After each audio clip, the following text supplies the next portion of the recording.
लोकसभा चुनाव के दौरान महंगाई, भ्रष्टाचार, बेरोजगारी जैसे तमाम मुद्दे हैं, लेकिन इसके साथ साथ एक और मुद्दा है जो इन चुनावों में छाया हुआ है, जिसे सत्ताधारी दल बीजेपी लगातार उठाती रहती है, और वो मुद्दा है परिवारवाद का मुद्दा।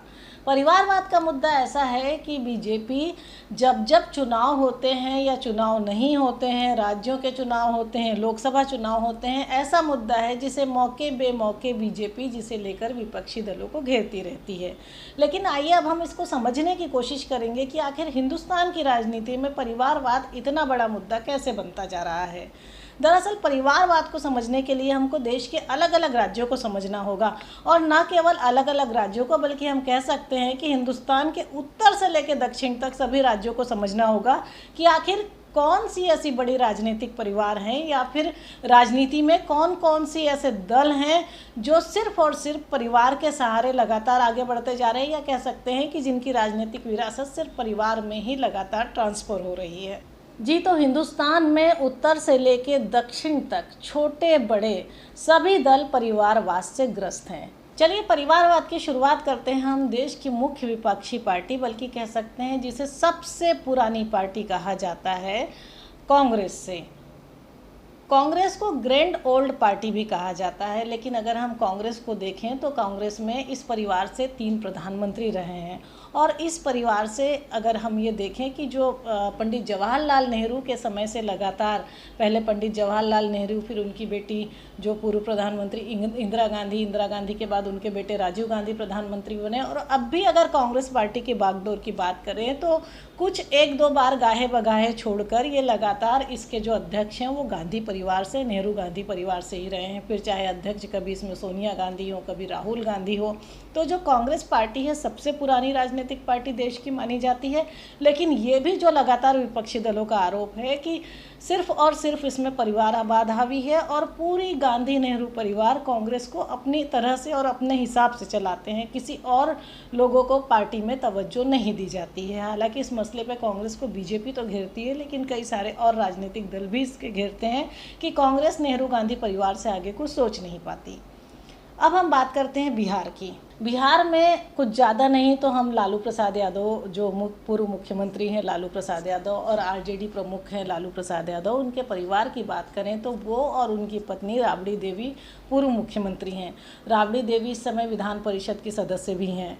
उनके दोनों बेटे तेज प्रताप और तेजस्वी यादव जो है विधायक हैं, और उनकी 2 बेटियाँ मीसा भारती और रोहिणी आचार्य इस वक्त सांसदी का चुनाव लड़ रही है। तो अगर हम सीधे तौर पे देखें तो इस परिवार से ही सीधे सीधे 6 लोग राजनीति में हैं। इसके अलावा उनके साले के बेटे, अगर इस तरह से एक एक करके गिनने की शुरुआत करेंगे तो शायद परिवार के और भी कई सारे सदस्य होंगे जो राजनीति में सक्रिय होंगे। ऐसे ही बिहार में एक दूसरा परिवार है रामविलास पासवान का परिवार। उनको तो राजनीति का मौसम वैज्ञानिक कहा जाता था। उनके बेटे चिराग पासवान अब उनकी पार्टी की बागडोर संभाल रहे हैं। उनके भाई पशुपति पारस भी जो है सांसद रह चुके हैं। पशुपति पारस के बेटे भी राजनीति में हैं, तो उनकी भी लगातार 2 पीढ़ियां राजनीति में हैं। आइए अब हम बात करते हैं उत्तर प्रदेश के मुलायम सिंह यादव के परिवार की, मतलब कि समाजवादी पार्टी की। सबसे पहले इसमें मुलायम सिंह यादव खुद मुख्यमंत्री बने, फिर उनके बेटे अखिलेश यादव मुख्यमंत्री बने, उनकी बहू सांसद है, और अगर इन चुनाव की बात करी जाए तो फिलहाल अखिलेश यादव नेता प्रतिपक्ष हैं और उनकी पत्नी डिम्पल यादव सांसद हैं। मुलायम सिंह यादव के बाद उनके बेटे अखिलेश यादव यूपी के मुख्यमंत्री बने और उन्होंने समाजवादी पार्टी की कमान संभाली। यादव परिवार से कई सदस्य सांसद और विधायक रह चुके हैं। यही नहीं, परिवार से जुड़े कई सदस्य स्थानीय स्तर पर भी बड़े पद संभाल चुके हैं, जिसमें मुलायम सिंह के भतीजे धर्मेंद्र यादव 3 बार सांसद रहे हैं। उनके चचेरे पौत्र तेज प्रताप यादव भी सांसद रह चुके हैं। मुलायम सिंह यादव के भाई जो प्रोफेसर हैं राम गोपाल यादव, वो राज्यसभा सांसद रह चुके हैं। उनके बेटे अक्षय यादव भी राजनीति में सक्रिय हैं। और तो और मुलायम सिंह यादव के छोटे भाई शिवपाल सिंह यादव, और अगर हम बात करें अखिलेश यादव की पत्नी डिम्पल यादव राजनीति में हैं, और उनके छोटे बहू की उनकी जो छोटी बहू है वो भी इस समय राजनीति में सक्रिय है, और उसने भी समाजवादी पार्टी छोड़कर बीजेपी ज्वाइन करी है। ऐसे ही हम मध्य प्रदेश की बात करें तो दो राजनीतिक परिवार ऐसे हैं जो पीढ़ी दर पीढ़ी राजनीति में सक्रिय हैं, जिसमें एक पूर्व मुख्यमंत्री दिग्विजय सिंह का है। वो पूर्व मुख्यमंत्री हैं, राज्यसभा सांसद भी हैं और साथ ही उनके भाई भी कई बार विधायक रह चुके हैं और उनके बेटे अब मध्य प्रदेश में विधायक हैं। दूसरे राजघराने की बात करें तो वो है सिंधिया परिवार। राजमाता सिंधिया के बारे में तो सभी जानते हैं और उनकी बेटी जो है वसुंधरा राजे सिंधिया, वो कई बार राजस्थान की मुख्यमंत्री रह चुकी हैं। यशोधरा राजे सिंधिया मध्य प्रदेश की शिवराज सरकार में मुख्यमंत्री रह चुकी हैं।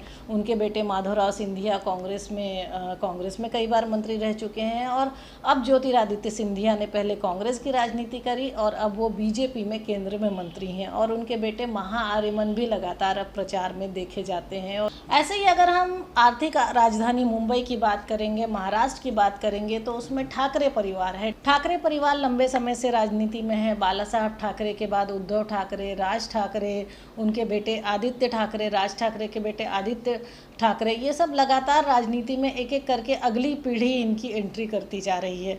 तो लंबे समय से ठाकरे परिवार का भी दबदबा है। और ऐसे ही कुछ जो है नेशनलिस्ट कांग्रेस पार्टी की हम बात करें तो नेशनलिस्ट कांग्रेस पार्टी में भी शरद पवार गुट अलग बन चुका है, अजित पवार गुट अलग बन चुका है। लेकिन शरद पवार, उनके भतीजे अजित पवार, उनकी बेटी सुप्रिया सुले और जो अजित पवार हैं उनकी पत्नी, तो लगातार जो है ये एक के बाद एक परिवार में ही जो राजनीतिक विरासत है वो लगातार हस्तांतरित होती जा रही है। और ऐसे ही कुछ हालात दक्षिण में अगर हम देवगौड़ा परिवार को देखें तो उस परिवार में भी राजनीति एक के बाद एक जो है राजनीतिक विरासत परिवार के ही लोगों को मिल रही है। देवगौड़ा परिवार दक्षिण भारत का सबसे कामयाब राजनीतिक परिवार माना जाता है और इसको पिता पुत्र की पार्टी भी कहा जाता है। इस पूरे परिवार को पूर्व प्रधानमंत्री और जनता दल के प्रमुख एच.डी. देवगौड़ा और उनके बेटे कर्नाटक के सबसे प्रभावशाली नेताओं में से एक हैं। देवगौड़ा पहले मुख्यमंत्री बने और उसके बाद फिर प्रधानमंत्री। उनके बेटे एच.डी. कुमारस्वामी भी मुख्यमंत्री बने। उसके बाद उनके जो दूसरे बेटे हैं एच.डी. रेवन्या, वो राज्य में मंत्री हैं और उनके बेटे प्रवाल रेवन्या भी अब लोकसभा सांसद हैं। और ऐसी ही कुछ स्टालिन फैमिली है। करुणानिधि के बेटे M.K. स्टालिन तमिलनाडु के मुख्यमंत्री बने और उनके बेटे विधायक उदयनिधि स्टालिन कैबिनेट में शामिल हैं। अब सबसे बड़ी बात यह है कि परिवारवाद एक बड़ा मुद्दा बन चुका है, लेकिन उसके बावजूद राजनीति में परिवार लगातार बढ़ते ही जा रहे हैं। या कह सकते हैं कि परिवारों में पीढ़ी दर पीढ़ी ये राजनीति हस्तांतरित होती जा रही है। आमतौर पे होता यह है कि सत्ता सुख जो है वो राजनीति का मोह परिवार नहीं छोड़ पाते हैं और सत्ता सुख की चाहत में परिवार के ही लोगों को राजनीतिक विरासत दे दी जाती है। और कई बार जो राजनीतिक दल होते हैं स्थानीय स्तर पर वो कोई जोखिम नहीं उठाना चाहते। यही कारण है कि वो अपने ही परिवार के सदस्यों को लगातार चुनाव में खड़े करते रहते हैं और इस तरह के राजनीतिक परिवारों के सदस्यों को हराना भी बहुत आसान नहीं होता है।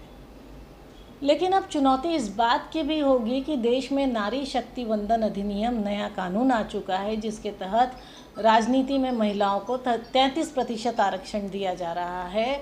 अब सबसे बड़ी बात यह होगी कि जब 33% आरक्षण होगा तो क्या वही महिलाएं प्रतिनिधित्व करेंगी जो राजनीतिक परिवारों से आती हैं, या किसी आम परिवार की महिला को या किसी साधारण परिवार की महिला को भी प्रतिनिधित्व का मौका मिलेगा।